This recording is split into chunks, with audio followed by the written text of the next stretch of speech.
ठीक है. So let's get back to the questions. Are you all having your textbooks, please? Keep all the Savindra Singh textbooks with you. Geomorphology, climatology, environment geography. Okay, and also keep the geographical thought of Dikshit with you, because दो तीन questions Dikshit से भी हैं. Okay, all of you, please. Yes. So data sheets you prepare on these 4 areas, and if you want, you could add one more on poverty maybe. Okay, poverty में add कर सकते हो. Issues of say issues related to rural poverty, unemployment. Okay, you can talk about migration, population में आ जाएगा, some data on migration. So ये some data sheets आप बना के रख लो. Keep it ready. I'll see if I can help you prepare, but I think I've already given you something on agriculture and environment pollution. Oceans pe you can have one. Okay, some of the answers have a lot of data. So just a reminder to all of you, the only way of managing time, the managing time wala factor hai, you have to memorize answers. You have to memorize answers. As many answers abhi kar lo. Model answers में आपको approximately 200-250 answers आपके पास हैं. 190 of them are there. ठीक है? Memorize those answers one by one.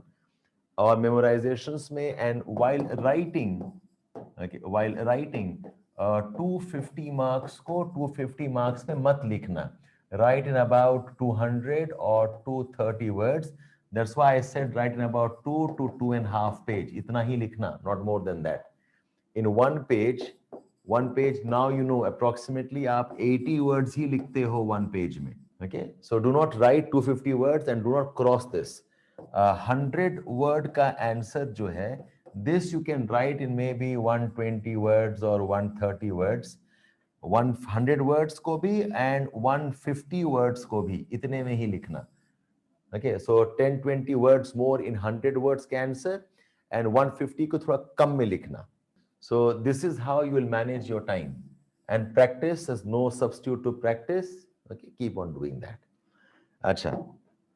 Now let's get started. Question number 1A जो है, I had asked you Pingo. What is a Pingo?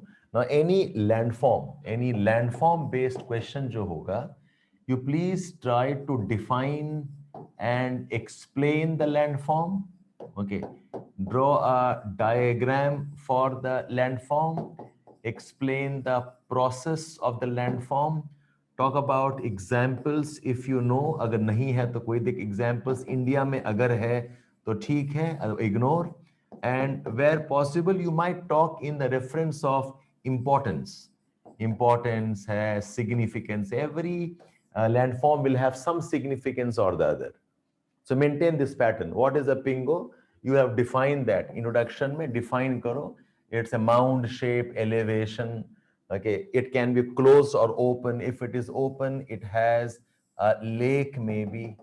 Okay, and these are found in the periglacial regions. Periglacial regions. Explain what a pingo is. Okay, pingo is what? It is a type of a hill. It's a type of a hill. It's a type of a mound. And this height can vary from 30 meters to 500 meters. It varies. And this is formed in the periglacial conditions. You can draw the diagram of what a pingo looks like. Then you can explain the process in the formation.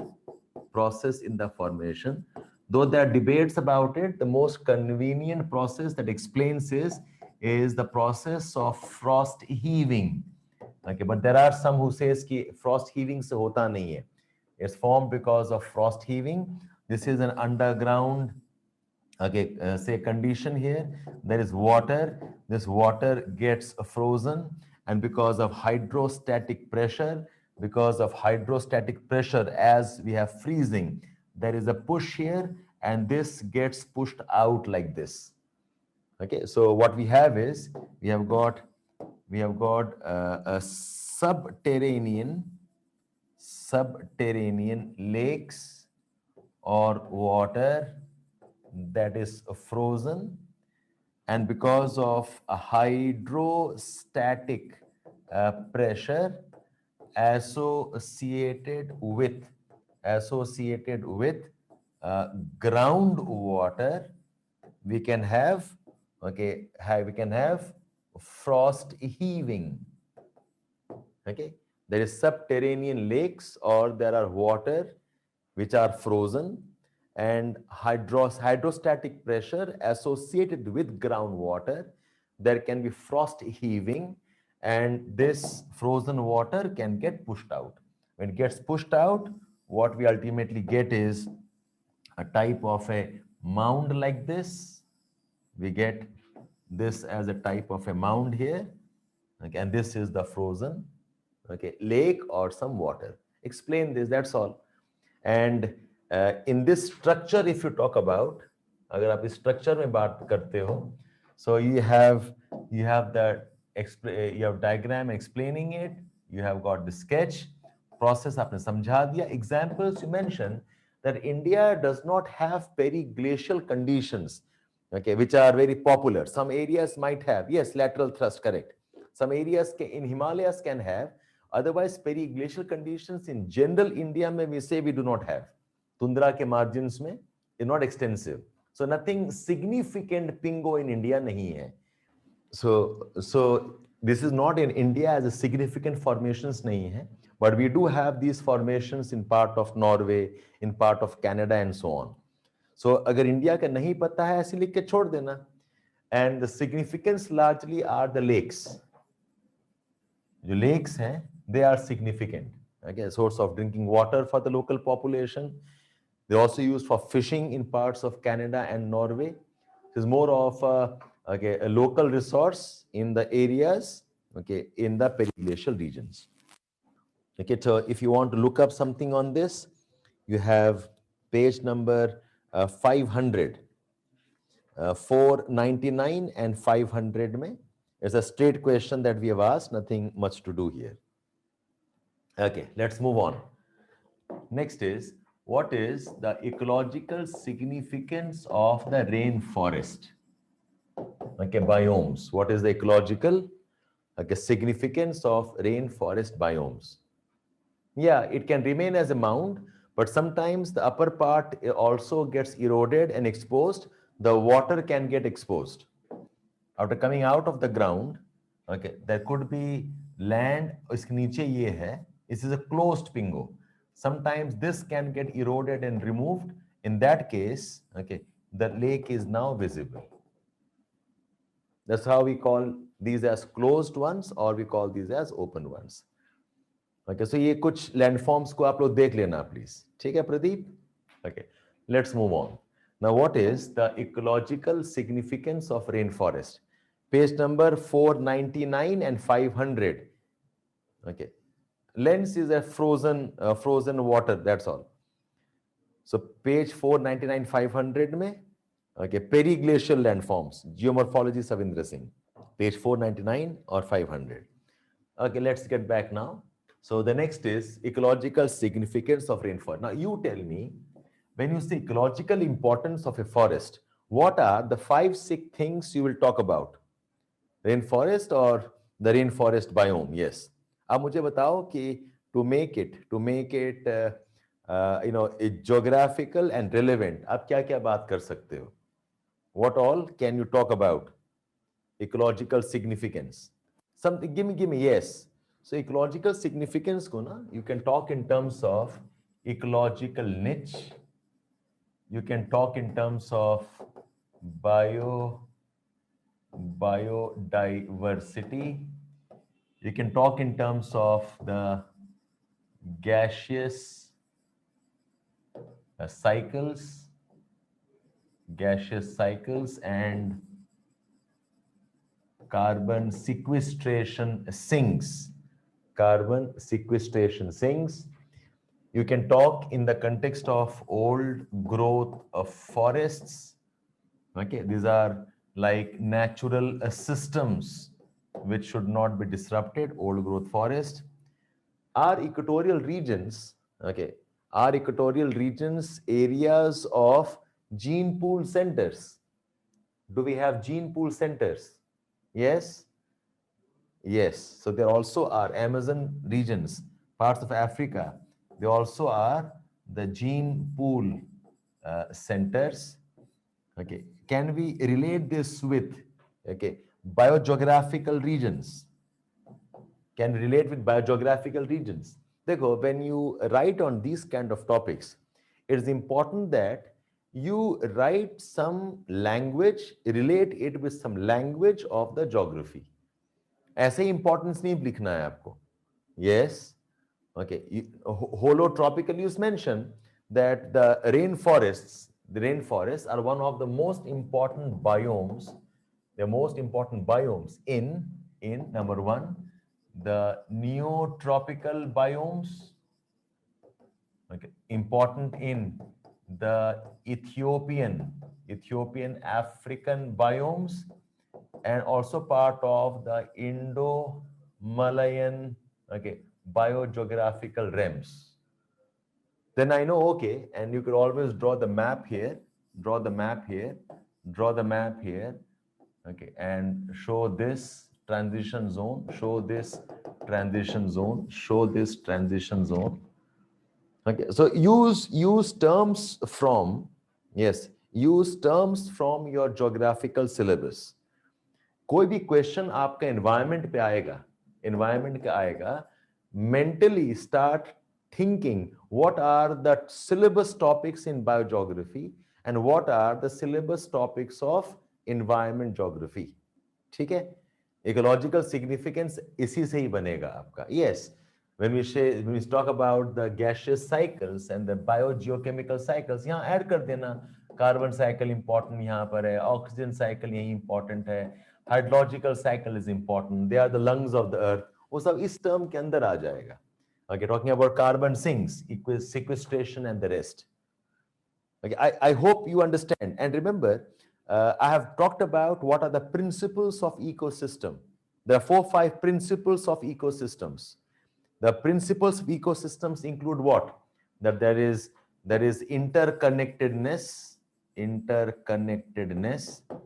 Okay, the principle of this one is the trophic structure and the stability of ecosystems.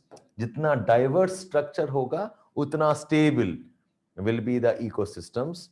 You can talk about, okay, you can talk about how forests as primary producers support the trophic levels. Okay, so pick up homeostasis. Yes, so pick up some terms from ecosystems, pick up some terms of ecosystems functioning, ecosystems principles, and say that rainforests have all those principles which are part of its sustainability. Last में कर देना, that important. See, there's difference between ecological significance and significance in general. हमें लिखना है ecological significance. The ecological significance comes from these words. Okay, and then when you move towards conservation, okay, then you can talk about how we need to, okay, consider the rainforests as the last frontier, talk about the rainforests as very critical to all other environmental, and you can go on there.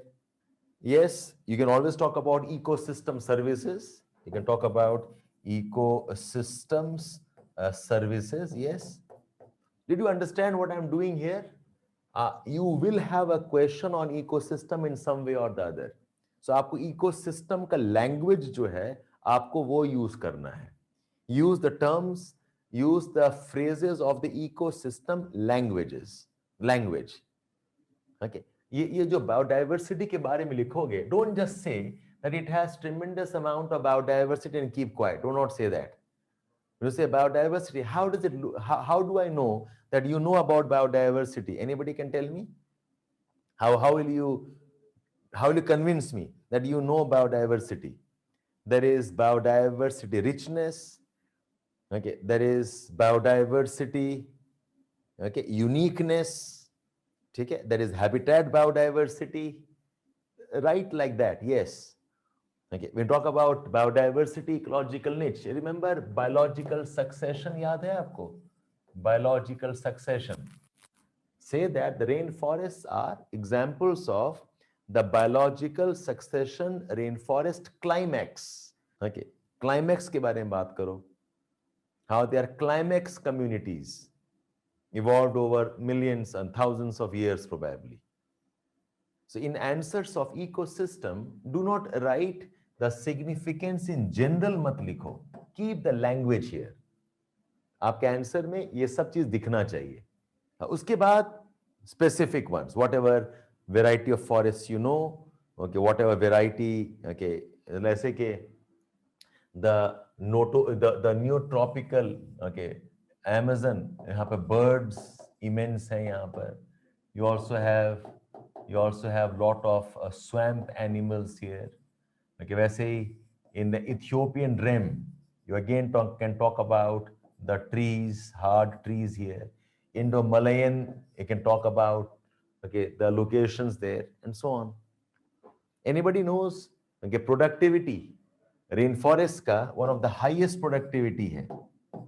Rainforests का, okay, the net primary productivity is among the highest. Like I think it's more than, yes, it is more than 2000 gram per meter square per year. Yes, more than 2000 gram per. This tells me you know about the ecological significance. After estuaries, swamps, yes. ठीक है, I think you can handle this. Can I move on? इसका आपको सबको model answers मिल जाएगा. And please do draw a map. Do draw a map and show the equatorial rainforest biomes. Tropical rainforest biomes map में दिखा देना. Okay, Amazon selvas, Congo forests, part of Andaman Nicobar Islands.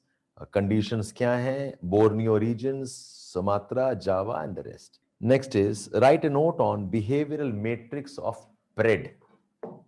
1C, note on behavioral matrix of PRED. Okay, this was given in 1960s by PRED. This is one of those methods and techniques used in behavioral geography.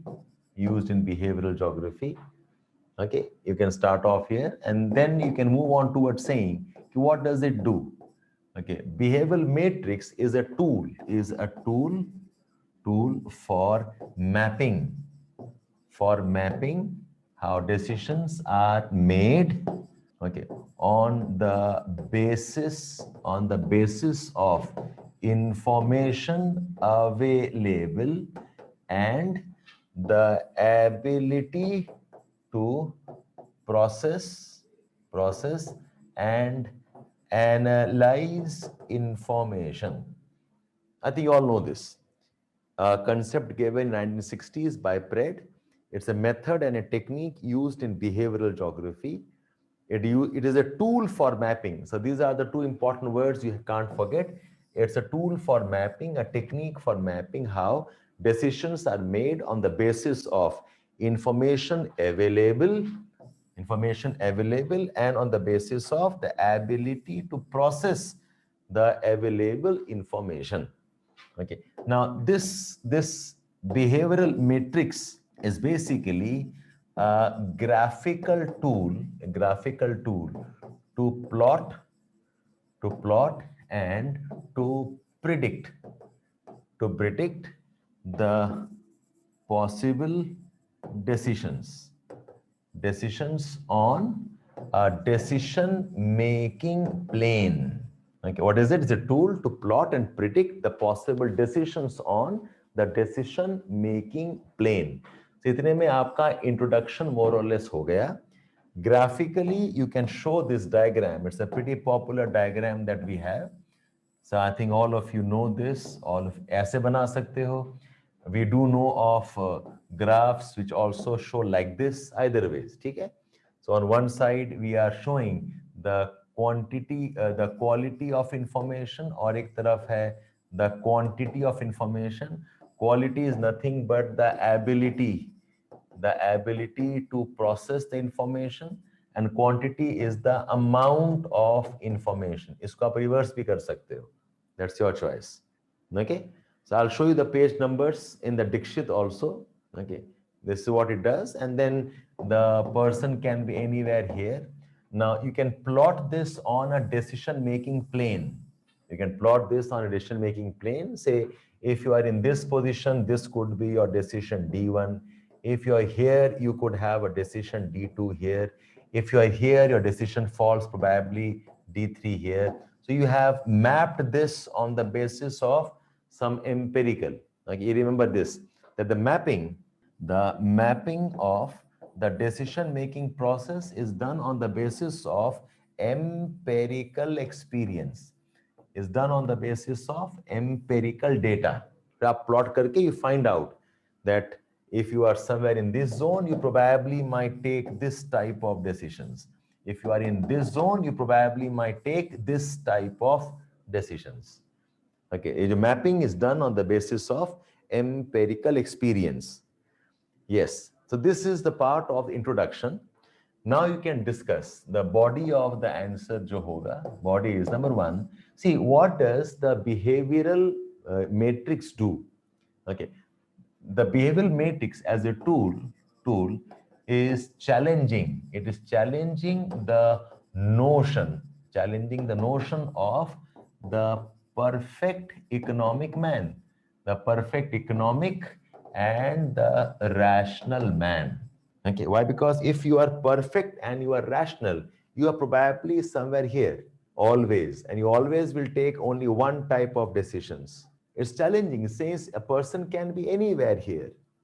Okay, so the behavioral matrix is a tool that is challenging the notions of the perfect economic and rational man. It establishes that it is possible for man to change his positions, okay, and it is possible for men to be in different positions, and yet take the same decision. Like there's nothing called as only one formula fits all. In this model, it's possible, it tells us possible for man to change his positions vis-a-vis decision making. It's also possible to be in different positions while you are making the same decisions.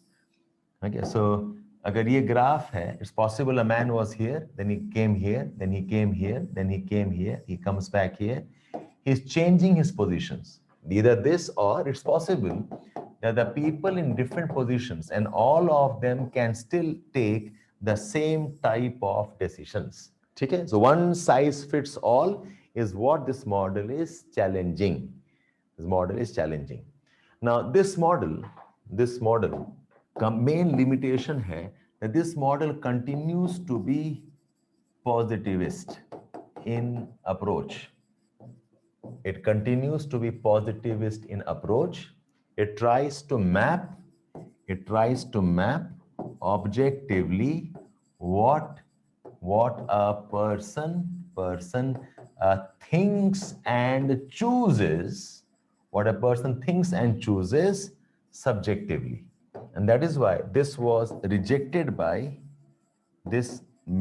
was rejected by the humanistic geographers. It was rejected by the humanistic geographers. Okay, so you have introduction, you have a diagram, you've got 3-4 points on what behavioral matrix does, and you can conclude. Okay, you can conclude in discussing how is it important. Iska actual usage kya raha hai? Now this matrix has been used in studying. It has studying consumer behavior. Okay. Now this model was, or this was modified later by David Harvey's stochastic simulation models. It was modified by David Harvey's stochastic simulation models. I think you know this name of an example of here. What's called as an example is Monte Carlo simulations. Monte Carlo simulation is one of the examples of stochastic. Stochastic में कैसे होता है? In stochastic models, this is more probabilistic. तो आपको almost एक answer के form में मैंने दे ही दिया है. Okay, some of you probably have also seen the model answer on this. Okay, आपको model answer भी दिया हुआ है. I'll just have a quick sharing अगर आपने नहीं देखा है तो. Yes, even game theory has modified that. I'm sharing my screen with all of you. So write a note on behavioral matrix of PRED, 15 marks में है. It's a type of a framework, a technique by Alan Pred, on which location decision can be analyzed. It's a matrix of two vectors, quality and quantity. So on one side, quantity dikha raha, other side, you have got the quality. So Abby perceive, you can show this, upar dikha sakte ho, or side dikha sakte ho. You have the diagram. These are the different positions, B1, B2, B3, matrix mein positions hai. And the ability of the decision maker to use information. Okay, what does it do? It considers man, location, aspiration, and experience. So unlike normative, this is challenging the normative model. That everything is perfect, rational, ऐसा नहीं है. It varies from person to person. There's no perfect knowledge. Local issues also matter. Okay, it increases the skill of the man in his decision making. With time, okay, obtain more information, they become more skilled. Problems क्या हैं? Okay, problems ये हैं कि largely around what human geography did. Okay, that one, and this probability thing was the work of David Harvey बताया. He has not used the term stochastic models. Okay, and game theories, yes, information theories, yes. So on those lines, you can finish the answer. These examples they have used, as said, in consumer behavior. They also have used this in urban studies. They also used in urban studies. So the 2 pages write up hai. If you memorize this, I do not think you will need to write more. Plus whatever I mentioned right now on the board, you try to add that if you can. Fine. I've shared this answer with others also. आप अगर अपने notes देखेंगे और app देखो, I've shared these answers with you guys. And if you want to read something about this, you can look up your Dikshit, behavioral. I'll just give you the page number 150, 151 in the new edition. Yes, 150 and 151 in the new edition. So we have, while in the answer, we have basically taken some sentences from here directly. Okay, we have taken from here, plus you add whatever you can. That's good enough. Ek short note ke liye. Okay. Write a note on morphological boundaries. I think this is a straight question, nothing else to write down. You must know the names and you must know the examples, that's all. What is morphological boundaries? A straight question hai. Morphological boundaries are boundaries which are on the basis of some property.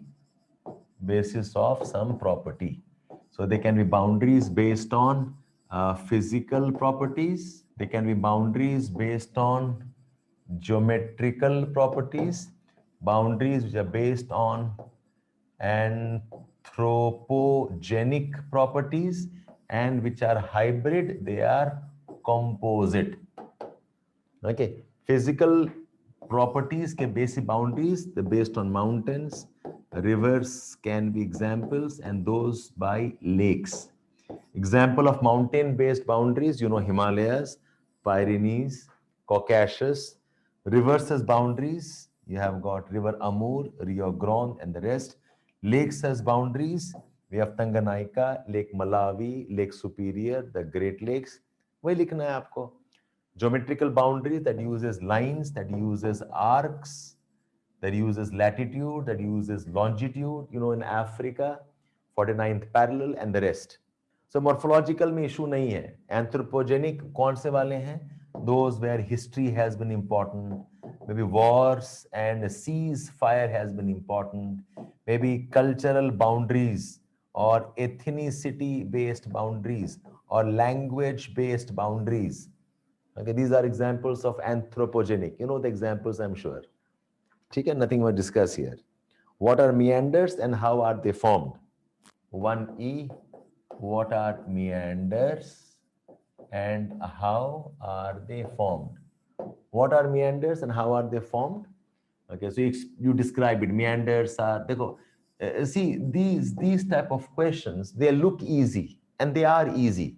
The only problem with these questions is जब लिखने बैठो you realize you do not know what to write and what not to write. अगर ऐसे questions में you lot of students end up wasting too much time. Okay, तो उसके लिए structure जो है, again introduction में you try defining, you can try describing in 2 or 3 lines. Then I said, have a diagram that shows meandering. Then you come to body, explain the process of how meander is created. You can have one reference to what are the landforms associated with meanders. And conclusion may talk in the context of India if you want to talk about significance, importance. Anybody knows how are they significant? If you understand meanders, if you understand the meandering processes, we can always anticipate floods. Okay, meanders have been responsible for, yes, boundaries. There are basis of conflicts. Conclusion may try bringing some applied angle to the answer. And if you can bring in an example, good enough. So wherever rivers are meandering, Kali River ka wo issue hai, they're meandering. The borders can always be a dispute. The floods are always a problem. River capture is an issue here. Okay. Yeah, correct. Okay. So applied rakhna, conclusion. So your structure is more important. Get a hang of that. So you can define meandering is the zigzag path of the rivers. There are series of loops and bends. Okay, that river starts tracing on flat plains and flat surfaces. You have described it. Okay, and draw the diagram of a meander. And this diagram को enrich करने के लिए do talk about some landforms associated with meander, such as landforms like point bars. Tell us what are point bars. I'm sure you know what is slip of a slope. What is slip of slope? What is a river cliff? Have you heard these terms? What are the features associated with, okay, meanders? There are point bars. What are point bars? These are series of ridges on the inside loop. These are called as the point bars. The series of ridges hai. Inside the river, yes, there are pools, there are riffles, there are pools, there are riffles, correct? What's a slip of slope? So agar ye meander hai, okay, this is the outward bend. This is called as the river cliff. Gentle wala hai with some depositions maybe. This is called as the slip of slope. It's called as the slip. Yes. You can talk about meandering. It's a process mein aa jayega. You can talk about oxbow lakes. You always show some oxbow lakes in some state courses. So finish this off. Okay, introduction. Now come towards the body. Let's see what all you can write down here. Okay. Can you tell us what all you can write down as a part of how are they formed? And go in an organized way. That's more important. So see how I write down. Dekho aap. Dekho. First we write down that meandering rivers are features of alluvial channels. Meandering rivers are features of alluvial channels, not bedrock channels. Okay, they are features where the course of the river has fine deposits. The course of the river has alluvial sediments that are easily erodable. And hence, bedrock channels in bedrock channels, these type of features are not formed. Number 2, meandering is associated with sinuosity index, okay, more than 1.5. I hope you know what this index is. length of the channel by length of the, length of the valley. Okay, if it is more than 1.5, it is called as sinuous. This was mentioned by Morisawa. Morisawa ka hai, and Schwamm. Schwamm, they have talked about this. Okay. Then you come towards and mention, that meandering is a feature that is not very well understood. Like it happens in the flat plains, not well understood. Davis related meandering to the a stage of the river. It is like the function of the age of the river. ये कब होता है? It happens in the late maturity and happens in the senile stage. Do you realize one thing? That none of what I'm telling you is something you do not know. आपको ये पता है. Not 1.05. 1.05 से कम होगा तो it is a straight channel. 1 to 1.05 becomes a sinuous channel. It's more than 1.5, it is called as a meandering river. Advait. ठीक है? So what I'm telling you is कि answer इस सारा points आपको पता है, but I do not know how many of you wrote these points down like this. लगना चाहिए ना कि you have done some bit of geography. Alluvial channel, like you have got sinus-city index, you have got Davis model, and then you can say that we also have a model given by E.A. Keller. There is a stage-wise development. We have a straight channel, then there will be shoals, then there will be slight bending with riffles and pools. Then there is proper meandering. Okay, look up your page number 402 and 403. 402, 403 देखो, and also look up page number 424, 425. 424 and 425. Both these set of pages have some discussions on meander. 402, 403 देखो. You have 403 में rather E.A. Keller's. Can you open up your textbook? 403 देखो. I will not say 402. You do look up 403. 403, first column, last paragraph देखो. E.A. Keller's model. There are 5 stages. Okay. And page 404 में there is a diagram. Page 404, there's a diagram. A straight channel with shoals. This is a straight channel. Then the shoal formation. S-H-O-A-L, shoal formation. Then the bending will start with riffles and pools. The bending starts with riffles and pools. And then finally the proper meandering. The distance between the riffles and pools could be 5 or 7 times the width of the river. Yes, okay. So look at 425, first column, first paragraph. This is an important one. What it can be pointed out that it's a natural process governed by number of factors. What are the factors? Factors include lithological properties, topographic characteristics, general slope, stream discharge, annual precipitation, okay, the ground slope, geomaterial. Okay, this could be a nice paragraph you want to add up. What are the factors that control meandering of the rivers?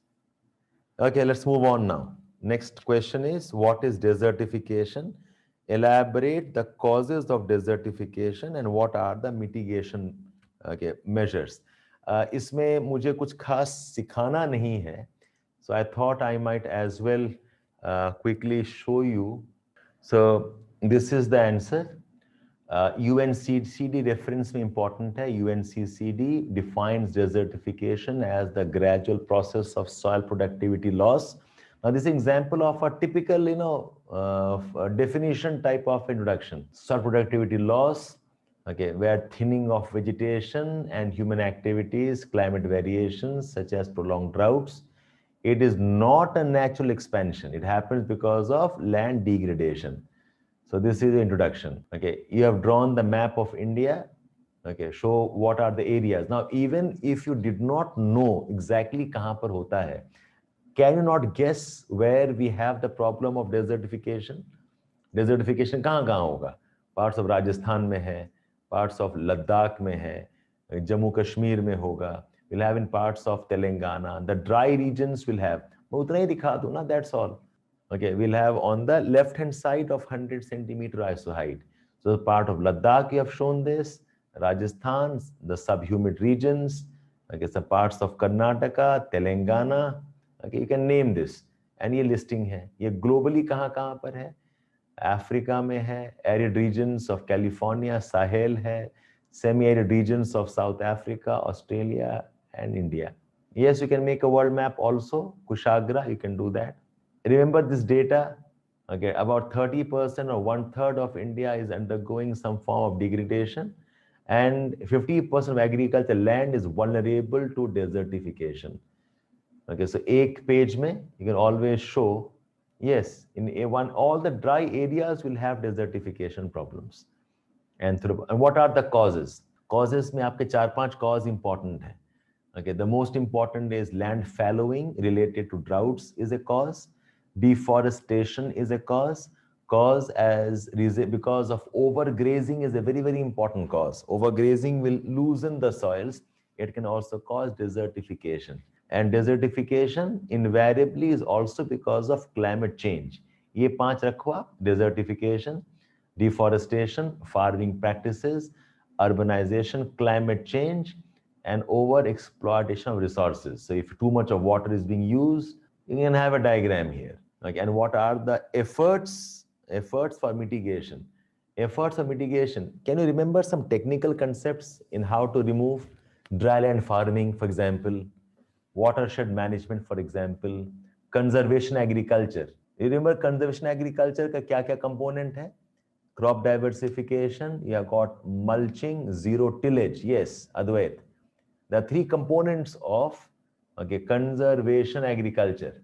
The 3 components of conservation agriculture. What are they? Zero tillage, we have got, okay, mulching, and we have got crop diversification. So यही सब लिखना है 3-4 point में. So mitigation efforts में you do mention SDG 15 का goals है, ये legally binding है. So this is something you can take up directly from the answer. And the rest are a series of programs we can talk about. Command area development, watershed development, okay, Jal Shakti Abhiyan for aquifer mapping, so groundwater can be used better. You can always add some other methods. If you know about, it's not mentioned in this, you know about shelter belts, okay, plantation of forest along the margins, even retaining walls are important. Your notes will have these points. So these kind of answers, we don't have to have everything. Okay, so कुछ programs का नाम, yes, Sahel Green Belt, Niti Aayog talks about spring shed management, plantation of dunes, also called as stabilization of dunes, the green wall of Sahel. Go on, please. Okay, I think it's a straight one, nothing much to add here. So we'll move on from this now. Now the next is applied geomorphology and its importance in regional planning. Applied geomorphology में, I think all of you should read up these 2 pages. Okay, open the pages please. Applied geomorphology का जो पहला 2 page है, DKHC Jones का definition. Okay, and what are the objectives? Page 554 and 555. All of you, okay, because I think this time applied geomorphology will be important. Applied, इसमें आज तक नहीं पूछा है. Applied geomorphology will be important. And the 2 pages I said 554 and 555. 554 and 555. A very important proponent is DKC Jones. and how does he define what is applied geomorphology? Okay, geomorphology by Savindra Singh mein hai. So according to DKC Jones, applied geomorphology may be defined as the application of geomorphic understanding to the analysis and solutions of problems concerning land occupancy, resource exploitation, environmental management, and planning. Four components. Okay. One is occupancy, the resource exploitation, environmental management, and planning. Applying the principles of geomorphology for understanding problems related to land occupancy, related to resource exploitation, environmental management, and planning. इतना आप use करना बार बार, and then you can talk about same page में next column last paragraph में है Verstappen. Can you see Verstappen? HTH Verstappen has outlined the following areas of interest where geomorphological knowledge techniques may be applied for understanding, solving problems arising out of interactions with man and environment. So what are those related things of applied geomorphology? Mapping of resources, mapping natural hazards, rural development and urbanization, land utilization, urbanization, mining, and engineering design. तो इतना तो आप बना के रख लो. In any answer of applied geomorphology, use this please. इसको आप directly use कर लेना. Okay, what is applied geomorphology? उसके बाद if you want something, you can pick up. Okay, the next part of the question is, the second half of the question says, discuss is importance in India's regional planning. Now, how is it important in regional planning? Now see, regional planning जब कहते हैं, there are 4-5 components associated. When you say regional planning, okay, what is important is in regional planning, you should have a resource mapping. Regional planning should talk about economic activities based on the local geographical conditions.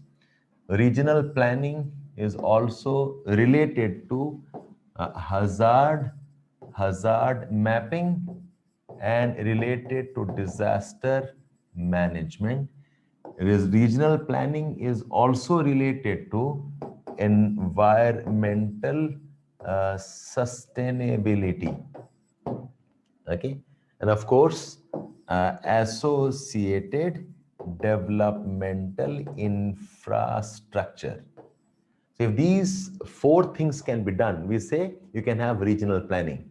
Okay, resource mapping, you talk about mineral, you can talk about water resources, you can always talk about agriculture, okay, soil. This definitely is possible by geomorphology. Talk about economic activities based on the local geography. Okay, we're talking about the flatness or the steepness of the slopes. We're talking in context of, okay, type of construction and geomaterial. Hazard mapping includes, okay, talking about landslide vulnerability, talking about earthquake vulnerability, talking about cast collapse vulnerability, talking about coastal erosion vulnerability. I hope you can understand what am I relating this to. So ये जो 4 component है, how geomorphology is part of each of this. Geomorphology can tell us about minerals, can tell us about water, about agricultural soils. It can tell us about the steepness of the slope, what type of construction we can have for economic activities, vulnerability to landslide, earthquakes, tsunamis, and the rest. Environmental sustainability. This is related to, okay, floods, related to erosion, and finally, okay, develop infrastructure. We talk about land and slope stability. Talk about soil strength, like you can talk about groundwater, moisture, talk about the rock properties in construction, rock properties in construction. Okay, so make it like a schematic. Okay, this is how geomorphology can be used in regional plan. Can be used in regional plan. These are the requirements of a regional plan, and this is what geomorphology can do. Now you can move on towards examples. Examples में watershed management है. Examples में earthquake management. Examples में landslide management of Kerala. If you had known about the slope vulnerability to rains, you can add that. You can add DVC, Damodar Valley Corporation Plan, absolutely. Urban development planning में, ठीक है? Urban floods, absolutely. The slope and the drainage. So, 4-5 points hai, that's about it. Okay. Rural development also as a part of that, floods and the rest. So you have this discussion. In fact, it is not as detailedly given. Page 557. I'll just show you. So you can see this importance of applied DKC Jones defined geomorphology as application of understanding. सीधा किताब से उतारा है, no big deal. The scope, topography, thematic mapping, urbanization, mapping, construction, engineering, design, rural development, land utilization, landslide, earthquake, all of this is part of the scope of applied geomorphology given by Verstappen. In India's regional planning, what you can do is identify resources, prediction of the possible adverse effects, natural hazards, seismic events. Now, अब examples में hill area planning, Western Ghat planning, spring-shed based planning, okay, Damodar Valley watershed management. So I've given a quick reference, but we have not used this. I'll say use this diagram, please. ये आगे थोड़ा discussion है, but not the way I've discussed right now. In this answer, add this. This is regional planning. What components of regional plan? So ये तो answer मिल ही जाएगा आपको, but please do add this one. Chambal Badlands, yes, add this one. What are the requirements of regional planning? 4 requirements: resource mapping, economic activities based on local conditions, hazard mapping, environmental sustainability, erosion की बात करो, floods की बात करो, okay, and associated development infrastructure also depends on geomorphology. Yes, Saket, you can do that. So coastal area का बात कर सकते हो, hill regions का बात कर सकते हो. You can talk about Western Ghats का बात कर सकते हो. You can do that. You can take a regional perspective also to discuss some of the examples. Okay? So that's about this question. और अगर देखना है तो पेज नंबर 557 में थोड़ा बहुत है. And 558 में there's a list of the natural hazards. Geomorphology and hazard management is part of 558. You can look that up. Okay, let us take up to C now. Discuss the role of climate change in the distribution of plants and animals. Okay, I think this could be important in some ways, part of your biogeography. Discuss the role of climate in the distribution of plants and animals. Role of climate in the distribution of plants and animals. So we can start by saying, introduction hai, that distribution of plants and animals are a function of many factors. Does anybody know what are the factors in distribution? There are biological factors, okay, there are climatic factors, there are topographical factors, there are anthropogenic factors.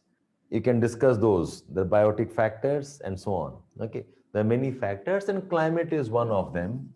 Climate is one of them. Climate impacts directly. Okay, directly कैसे? It impacts the physiology, and climate also impacts indirectly. Indirectly कैसे? Okay, by controlling the food availability, by controlling, okay, the routes for migration. So climate is one of the factors, and climate can impact both directly and indirectly. Directly, physiology. Okay, there's something called as the tolerance level is controlled by the climate. Temperature is an important control. Moisture available is an important control. Sunlight is an important control. Winds, they are directly controlling. And indirectly, food availability, and you have got routes of migration. This is one paragraph, you can finish this off. And maybe in a diagram, you can list down that factors kya kya hain. Temperatures, okay, so there are megatherms, there are mesotherms, there are hecysotherms. Sunlight pe, there are shade loving plants, there are, okay, heliophytes, water as a factor. Okay, water as a climate का एक part है. There are hydrophytes. Okay, there are xerophytes. There are mesophytes and so on. And climatic factor का tolerance is also in a graph. Okay, this is the population. This is the tolerance to climatic factors. Okay, zone of tolerance, intolerance, and stress. I hope you know this much. इतना आपको पता है, I believe all of you in some way or the other. देखो अभी introduction ही किया है. I have not explained everything right now. I've just started off the answer. Okay, पहले आधे पेज में इतना ही लिख के छोड़ो. Don't go beyond this. Introduction है. So I'm more concerned about this कि आप actually examination में how are you organizing your answer? How are you structuring your answer is more important to start off with. This is a suggested beginning. There are many factors. There are direct factors, indirect factors. Okay, now most of you might end up expanding this much, ये वाला part, but I'll say इसको expand मत करो because this is a mechanical listing. This becomes a mechanical listing. Okay, it's better you don't elaborate that too much. So इसको खत्म कर देना introduction में. Finish this off. Now the main body starts off. Now you come towards the main body, that climate change has impacted the distribution through history. It has impacted through the history. Climate change in the Pleistocene times. Like you can talk about how, ice age and all that impacted. Climate change impacted the natural connectivity. Connectivity, कैसे? Okay, North America and Asia were linked through a land bridge. And that's how there is a lot of similarity, okay, in the Asiatic regions and North America. The horses, pigs, and sheep. याद आ रहा है? This is what the similarity between the Paleoarctic and the Neo-Arctic life form distribution. There is a lot of similarity between these two. Climate change impacts. In recent times, there has been a shift in the vegetation polewards. There has been a shift in the animal population also polewards. Okay. It has also impacted extinction rates. You can always mention the WWF report, and very high amount of extinctions happening in the tropical areas. This also impacts the distribution of life and species. Okay, tree line, yes, tree line is moving, yes, upwards, correct.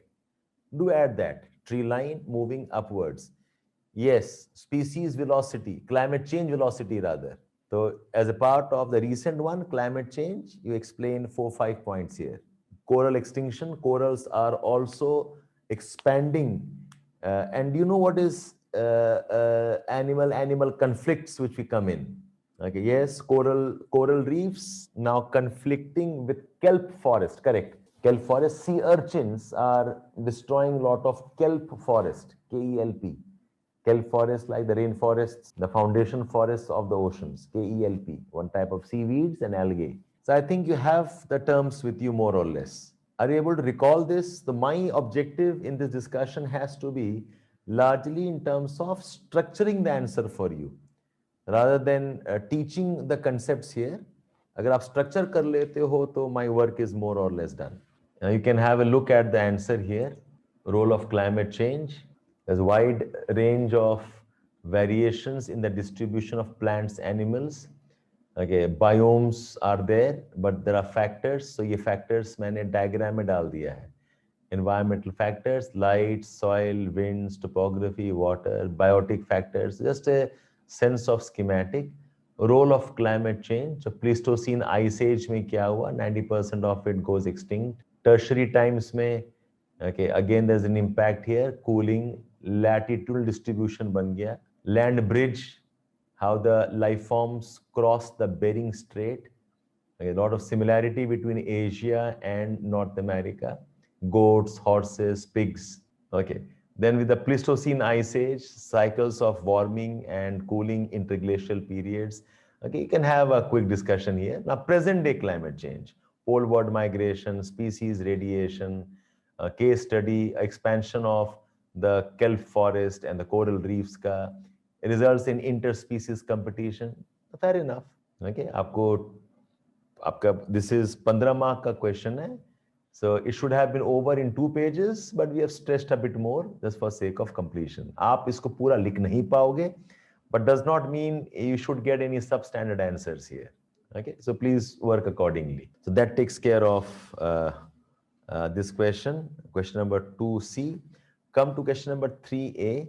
Discuss the changeover of geography to postmodernism. Okay, the changeover to geography to postmodernism. Changeover of geography to postmodernism. Okay, so start by saying, like, introduction जो है, that geography has undergone, okay, dramatic change in content and methods, okay, in its history of evolution. Okay, there have been phases of dominant themes like determinism, possibilism, quantitative revolution, and so on. According to Kuhn's paradigm, always draw the graph and show how there have been changes. I hope you know this graph. All of you? It's a straight answer, yes. It's a straight answer. Geography has seen many dramatic changes in content and in methods. It has seen many dominant themes. Kuhn's paradigm talks about, yes, the cyclic paradigm, yes, a phase of pre-professionalism, a phase of professionalism. The determinism was the first paradigm. Quantitative revolution was the next paradigm. And then there are revolts. Show this in a graph, okay, how it has changed over time. Okay, you can draw this. You can say that since 1970s and 1980s, geography has been impacted by postmodernism and by the works of, you can mention Soja is important name in postmodernism, by the work of Dear, D-E-A-R, another scholar in postmodernism. Soja has done lot of work in urban geography. So 80s and 70s ke baad mein, it has been impacted by postmodernism. So do keep this like an introduction. The first 30-40 words में खत्म करना है इसको, and then talk about diagrammatic दिखा देना. Okay, how it has changed, how politically it has changed towards Marxism, Socially, it has now taken care of cultural values and de-secularization. Economically, we are now moving towards disorganized capitalism, disorganized capitalism, and in terms of methods and models, there is a rejection of all meta narratives, rejection of all meta narratives. And in terms of the scale of study, this is a regional approach. It is the new regional approach, modern and postmodern. You can do that also if you want to do that. So this is your disorganized capitalism. This is a resentment against Fordism.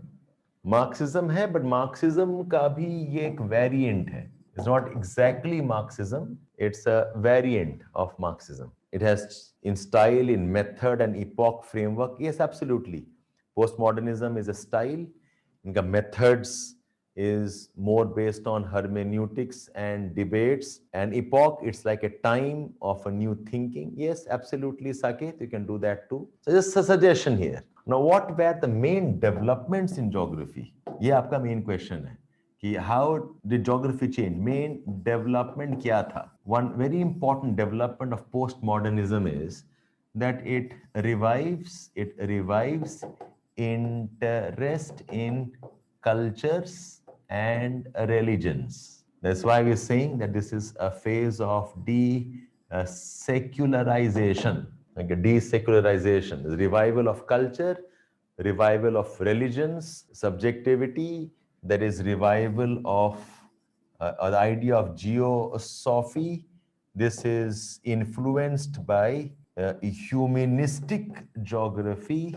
Okay, this is one of the important developments. The second important development is that it brings back spatial and also temporal studies into geography. Because spatial dimension, ये जो dimension था, this was ignored by humanistic, and this was also ignored by Marxist. This was ignored by Marxist. Temporal dimension, this was largely ignored by quantitative revolution. So postmodernism brings back temporal. There's a lot of influence of Hagerstrand's time, space, geography. It brings back the spatial concept and gives us the new concept of locale and the sense of place. Locale and the sense of place inspired by the later humanist. It brings back the spatial element.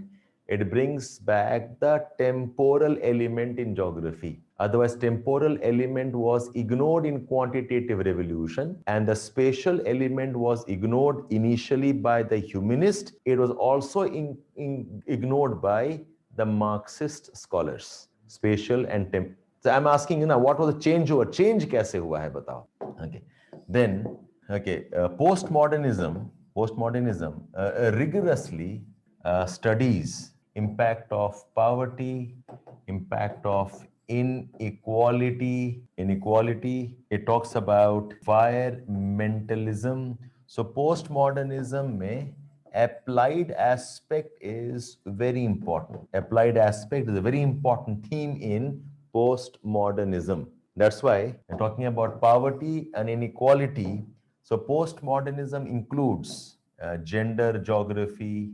Postmodernism includes post-colonial geography. And then do talk about, the geography also, rejected capitalism. It rejected the organized capitalism. It's also called as Fordism. In that way, it was influenced by Marxist. It was influenced by Marxist. And एक और important changeover था that the new regional geography. The new regional geography is not same as areal differentiation of Hartshorne. The new regional geography under postmodernism is not same as the areal differentiation of Hartshorne. Okay, so I think some of you have seen this question also in the model answers. Model answers में postmodernism is a recent movement in philosophy, art, and social sciences. Represent the response to modernism as a homogenizing force. That's why there is no meta narratives. Okay, a skepticism towards grand claims and grand theory.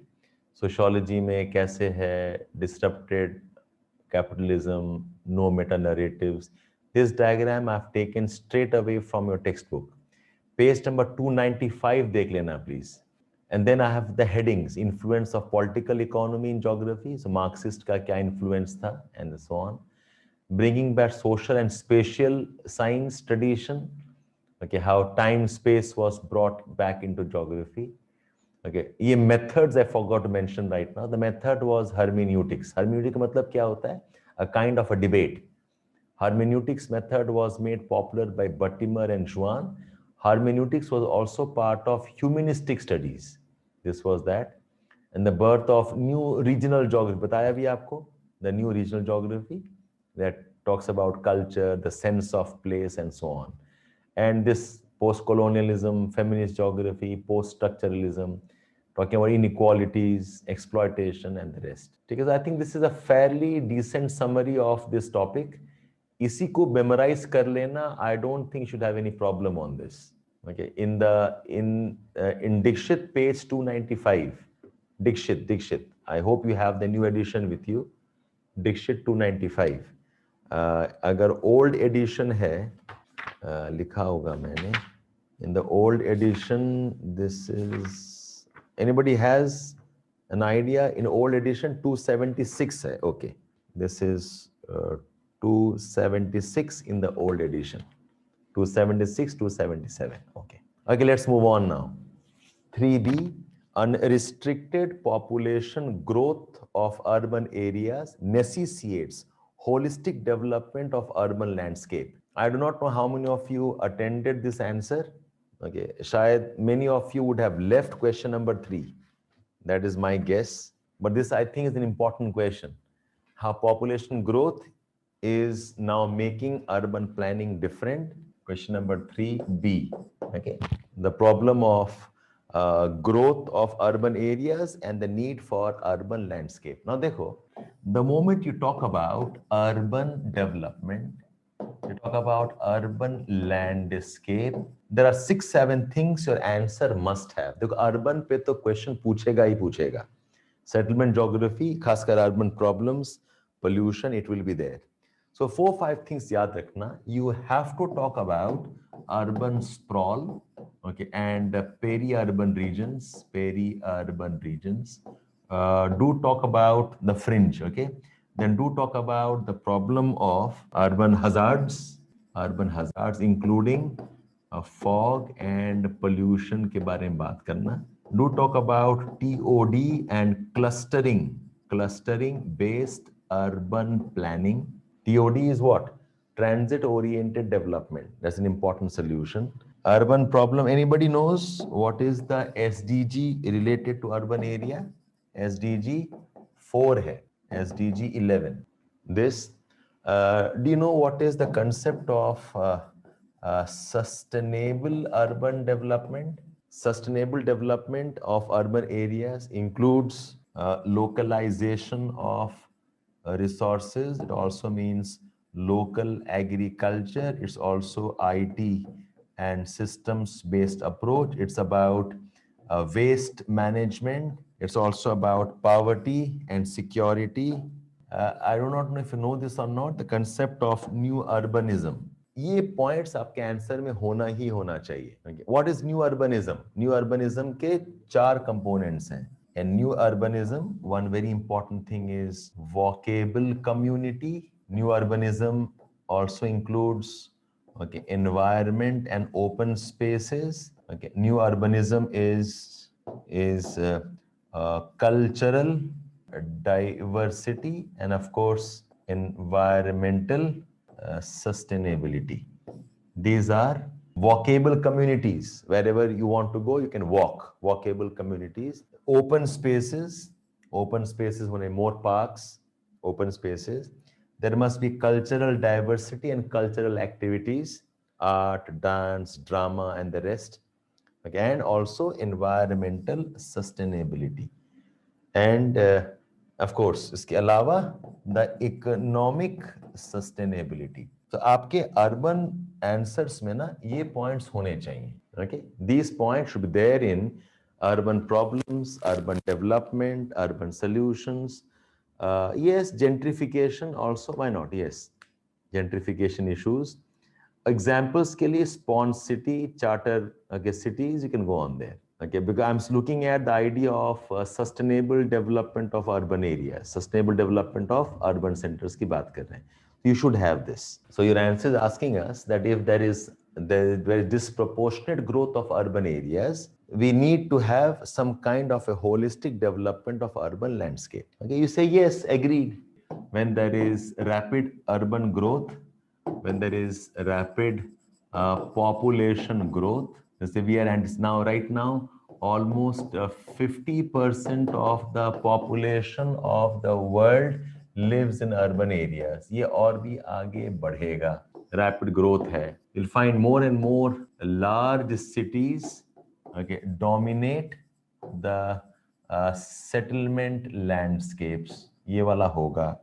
You'll have more and more migration because of inequalities. We'll have more and more urban concentration because of rural poverty and because of the rural calamities. Okay, so our point here is that the urban population in general is increasing very, very rapidly. 50% of population kind of lives in urban areas. Large cities, okay, they have been growing very, very rapidly in the settlement complex. High migration is happening because of inequalities, and lot of urban population is growing because of rural poverty and rural calamities, which implies what? Which implies that urban infrastructure, urban quality of life, urban prospects are seriously challenged. Urban infrastructure is now challenged. Urban quality of life is impacted. Urban prospects, economic growth था, वो भी अब challenge हो गया. And hence, what we need is a new type of urban planning. Hence, what we need is a new type of urbanization is required. It requires a holistic development. Yes, Rohan, 70% by 2050. These are projections. Absolutely agreed. Okay? Hence, we need a new holistic planning. Okay. Now, traditionally, क्या था? Traditionally, urban planning basically meant number one, okay, road development. Urban planning basically meant land use planning and housing. And housing in urban development mainly meant improving infrastructure, including power generation and drinking water and the rest. This was the traditional idea. You talk about the old models of urban, okay? ये roads को widen कर देते थे. This was one type of urban planning. Land use planning, housing के लिए, maybe for economic activities and markets के लिए ये कर देते थे. And maybe plan for power generation or electricity security, drinking water security, and so on. But now we say that urban areas, okay, need more holistic planning. Holistic planning. The moment you have said this, ये आपका पूरा आ जाएगा. Urban hazards, TOD model, SDG 11. You talk about the new urbanism, okay, IT-based smart cities, waste management. They should be. अब इस answer में ना आप आत्मनिर्भर भारत की भी बात कर देना. Mention one sentence. The urban areas have to be self-reliant also. Urban areas have to be, Atal wala bhi program hai aapka. They have to be self-reliant. So need of local agriculture, local water. Okay, talk about local use of construction material. Okay, today's cities occupy 2.6% of the Earth's crust. 50 में 1/3 था, अब 50% है, 2050 से 2/3 60% हो जाएगा. Some of the major urban concentration pockets of the world, diagram में दिखा दिया, very high concentration, less concentration, and so on. The largest ones in parts of these areas, very, very high concentration of urban areas. What are the problems? So finish off in about 1 page, or less than 1 page, what are the problems of this type of this one. और अब क्या है? What is the holistic development? So urban management, de-densification, urban governance and community participation with a case study from Cambodia, sustainable city concept, disaster resilience, waste management, इसी पे expand करना है आपको. Transportation flow, DVC, ICT, इसमें आप add कर देना. This answer I still feel is not the most adequate answer. ये है तो सही आपके पास में. What I'm discussing now, वो add करना. Do add the concept of the new models. Do add new urbanism for planning. Do talk about SDG 11 and the rest. So 3 page में है. You can always add some points and ये जो list है, you probably can reduce it. Case study सूरत का है और एक Cambodia का है. Urban geographers का नाम देना है. You can always talk about Berry systems approach use किया है इन्होंने urban में. You can talk about Cox, C-O-X, who has studied urban inequalities and poverty. David Harvey has also studied urban areas. Urban studies, even William Bungie has done urban studies. ये 4-5 नाम use करना तो कर लेना, not a problem. Soja I mentioned. Postmodernism studies में Soja is an important urban geographer. The next is, now write a note on marine ecosystems. Now marine ecosystems में can you tell me the list of what are the marine ecosystems? Estuaries, yes. Mangrove regions, yes. Coral reefs. Open oceans bhi hain. Open oceans also. Okay. Conch shelves, yes. If you have got 4-5 important names, your answer is done. That's what I'm trying to tell you here. And talk about the importance of each of kelp forest. Yes, you can talk about it. Why not? And what data will you use? The data will be talk about the productivity zones. Ocean ecosystems are important for absorption of carbon dioxide, carbon sequestration. Absolutely, blue economy includes the fisheries and the rest, tourism and the rest. तो आपके 4-5 answer बनेगा. Importance of marine ecosystems. Now, it'll be nice if you talk about the deep oceans also. Nobody mentioned the benthos, the benthic rim, जो deep oceans में है. Like deep oceans. Oceans are heat regulators. Use those terms. Marine ecosystems बात कर रहे हैं, remember. Don't talk in general about navigation and leave it. Okay. Use the language of the ecosystems. Again, ecosystem services. Okay. Talk about productivity zones. Talk about heat management. Importance of carbon sinks. Okay. Algae. Lakes को छोड़ दो. जैसे marine ecosystems, leave lakes. Talk about lagoons maybe, वो अलग बात है. Okay. Otherwise, don't bring in lakes. For reference purpose, you have this chapter in your oceanography. Okay. Marine ecosystems. Environment geography में भी है. Page number, marine ecology, chapter number 14, is it? Chapter 14 है. Chapter 16 है. Okay. 387, yes, 387. What are the types of estuaries and their importance? Ye bhi straight question from oceanography. I just have a gut feeling they'll ask you something about the coastal ecosystems because CRZ pass hua hai last year at draft jo hai. So estuaries, ocean ecosystems में कुछ ना कुछ आ सकता है. ये आप देख लेंगे. What are the factors affecting soil fertility? This has also been asked, so nothing much to talk about here.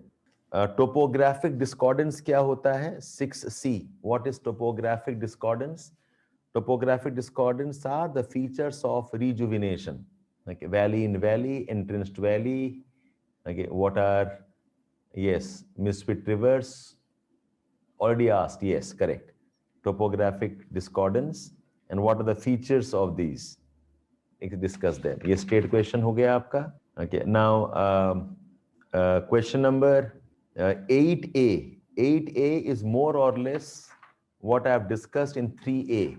Like in post-war period, geography preeminently became human geography. Okay, so I'm talking about behavioral geography. I'm talking about a bit of discussion on the critical revolution and post. चलो हम discuss कर लेंगे. 8A I will discuss. 8B you can handle it. Urban floods क्यों होते हैं? Because of human impact. So 8B ये भी आप अपने आप करोगे. And what is the scope and potential of ocean non-convection energy? So this you will manage. The rest I will have to discuss a bit more with all of you.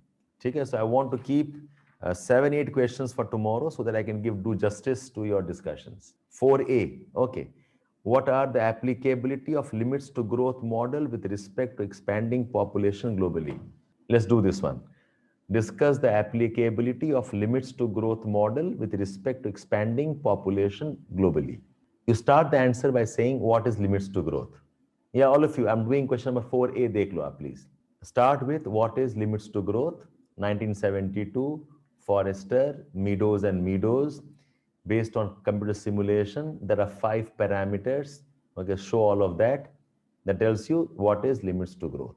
Now, limits to growth mein, the 5 parameters mein, which included what? Pollution levels, declining food, increasing usage of fossil fuel, rising population, very, very important factor. So rising population was one of the element that decided why our growth will not be infinite.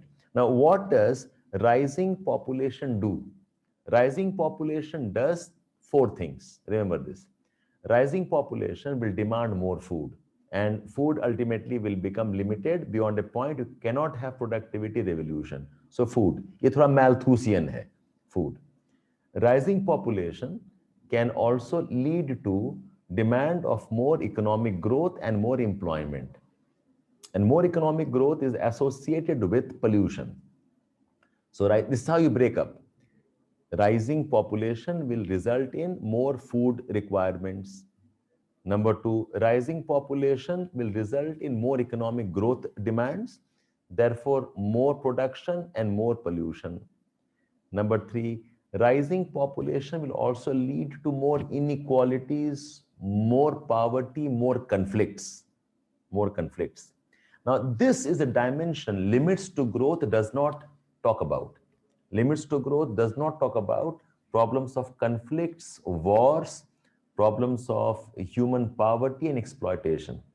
So, us element mein, the limits to growth model has not been able to incorporate the consequence of rising population. Okay. The 4th aspect is rising population will also result in more, rising population along with health improvement will result in the aging population.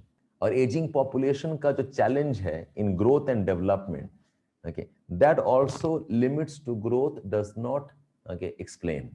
So limits to growth in terms of